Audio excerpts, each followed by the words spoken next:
내가 기가 찬 일이 있어서 말도 안 나옵니다. 아, 글쎄. 며느리 그년 핸드폰에 내 이름이 뭔지 아세요? 집. 나원참 나보고 강아지래요. 이젠 인간 취급도 안 하는 거지. 내가 얘네를 그냥 뒀을 것 같아요? 그 집? 그 집 내가 준 거야. 내 명의였다고. 내가 아들 살림살이 보태주겠다고 결혼할 때 집까지 줬습니다. 결혼한 지 3년 동안은 밥상도 차려줬어. 며느리가 임신했을 땐 하루도 안 빠지고 죽 끓여 날랐고, 조리원비도 내가 냈고, 손자 예방접종도 내가 데리고 다녔습니다. 근데 그 며느리가 내 이름을 강아지라고 저장했다고요? 내가 진짜 피가 거꾸로 솟는 줄 알았습니다. 며느리가 화장실 간 사이에 핸드폰 알람이 울렸습니다. 강아지 전화 왔어요 라는 화면을 본 순간 내 눈에서 피눈물이 났어요.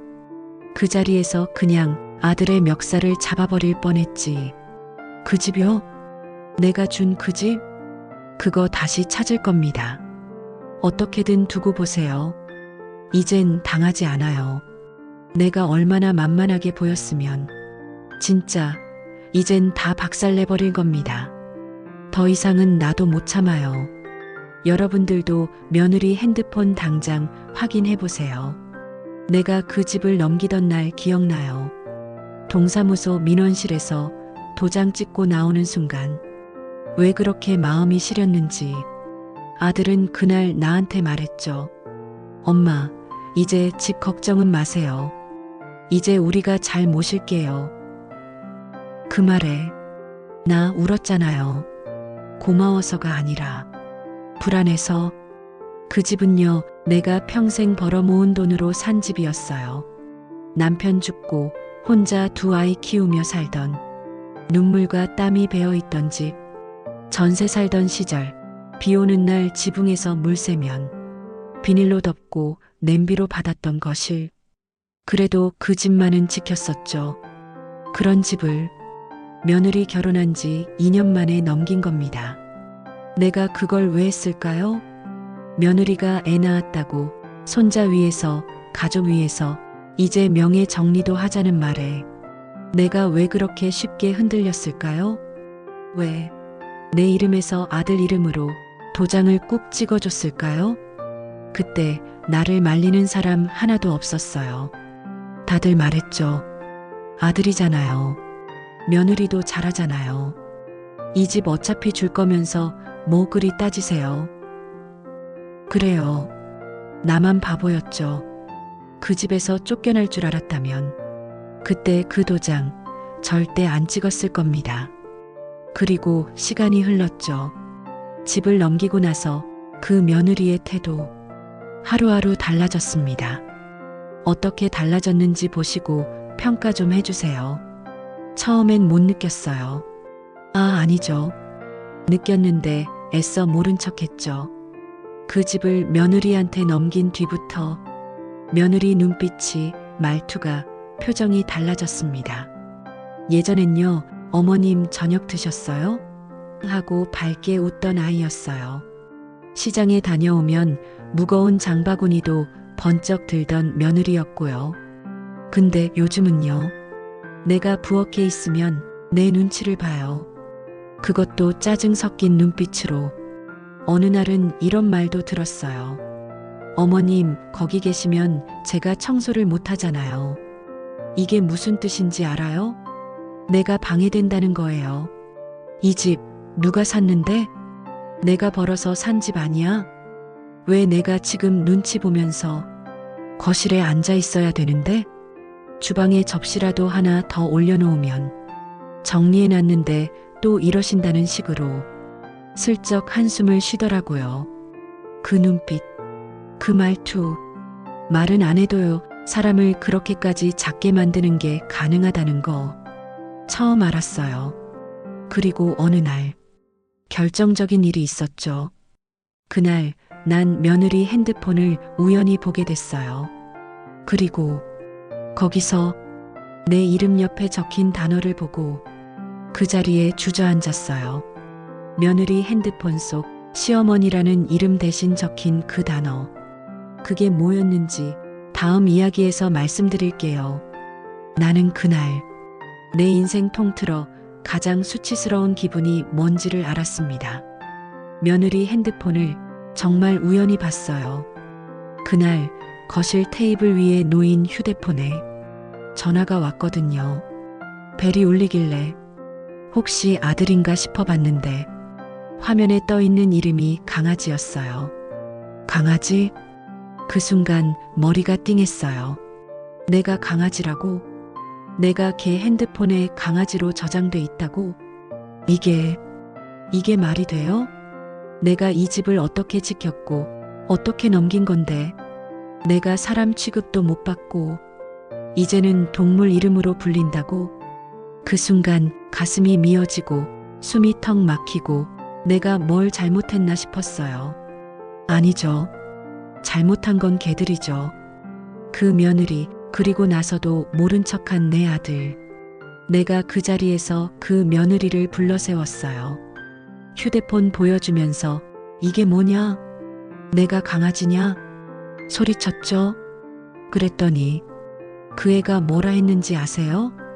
장난이에요, 어머님. 귀여우셔서요.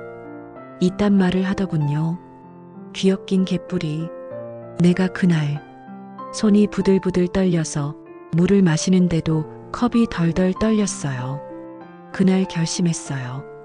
이대로는 안 되겠다. 절대 그냥은 못 넘긴다. 이 집 다시 찾을 겁니다. 법적으로든 뭐든 간에 내 이름 다시 찾아올 거예요. 그리고 며칠 뒤 나는 변호사 사무실 문을 열었습니다. 그때부터였죠. 이 시어미가 가만 안 있겠다고 마음먹은 날이. 그날 나는 시장에 나가는 척하고 버스를 탔어요. 그렇게 도착한 곳은 법무법인 사무실이었죠. 출입문 앞에서 손이 떨렸지만 내가 살아온 인생보다 더 떨리진 않았어요. 문을 열고 들어가자 정장 입은 젊은 남자 변호사가 물었어요. 무슨 일로 오셨습니까? 나는 가방을 열어 등기부등본을 꺼냈죠. 그 종이에 적힌 소유자, 우리 아들이라는 글자 보는 순간 피가 거꾸로 솟았어요. 나는 말했죠. 이 집 원래 제 겁니다.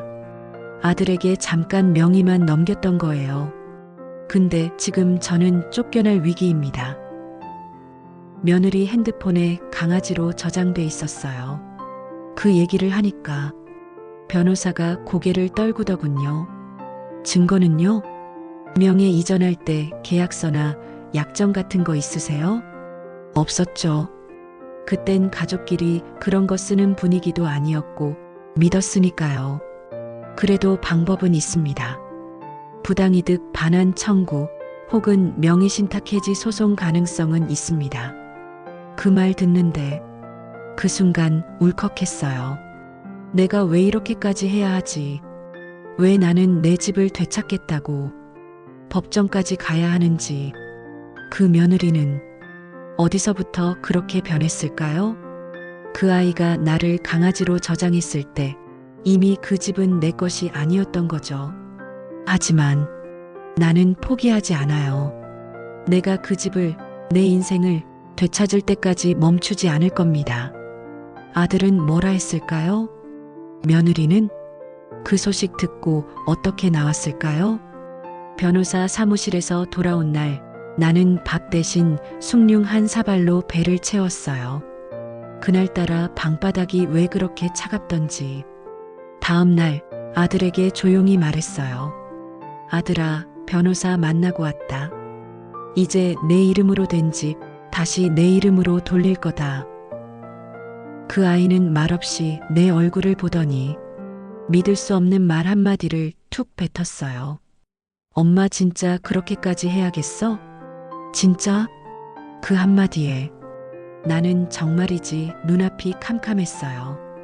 얘야, 내가 너한테 그 집 줄 때 어떤 마음이었는지 기억하니? 내가 돈 없어서 전세 전전할 때 내가 내 노후자금 털어 산 그 집이었다. 그런데 이젠 내가 강아지 소리까지 들으면서 살아야 하니? 그랬더니 이놈이 하는 말이 더 가관이에요. 엄마, 며느리도 힘들잖아. 애 키우고 일도 하고. 그런 말까지는 너무한 거 아니야?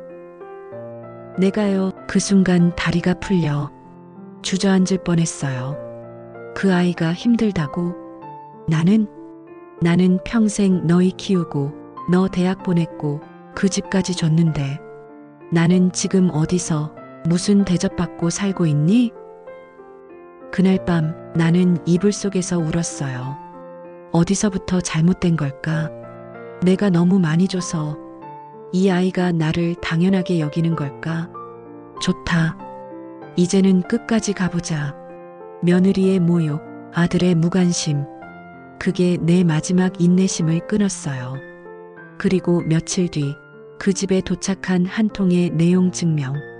며느리는 얼굴이 사색이 됐고 아들은 내 앞에서 두 손을 모았어요. 내용 증명을 받은 며느리는 얼굴이 하얗게 질렸습니다.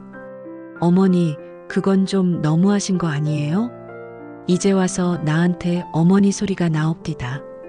그동안 나를 뭘로 봤는지 강아지라 저장했던 그 입에서 어머니라는 말이 나오는 걸 보니 웃음이 나더군요. 나는 단호히 말했어요. 이 집은 다시 내 것이야. 너희는 이사 준비해라. 그날 저녁 아들이 조용히 찾아왔어요. 눈이 벌겋게 충혈되어 있었죠. 엄마 미안해. 그런 줄도 모르고 너무 늦게 알았네. 나는 아들 손을 잡아주지 않았습니다. 그래야만 했어요. 사람은 자기가 뿌린 대로 거둔다. 그걸 너도 알아야지. 며칠 뒤 나는 다시 집 문을 열었습니다. 거실 바닥을 쓸고 베란다 창을 닦으며 생각했어요. 그래, 여기까지가 인생의 쓴맛이었구나. 지금요? 혼자 살아요. 하지만 외롭지 않아요. 밤마다 창문 너머 불빛이 반짝일 때 나는 믹스커피 한 잔 진하게 마십니다. 그리고 마음속으로 말하죠. 이제 나는 다시 늙지 않기로 했다. 누가 뭐래도 내 인생 내가 지킨 것이다. 그거면 됐습니다.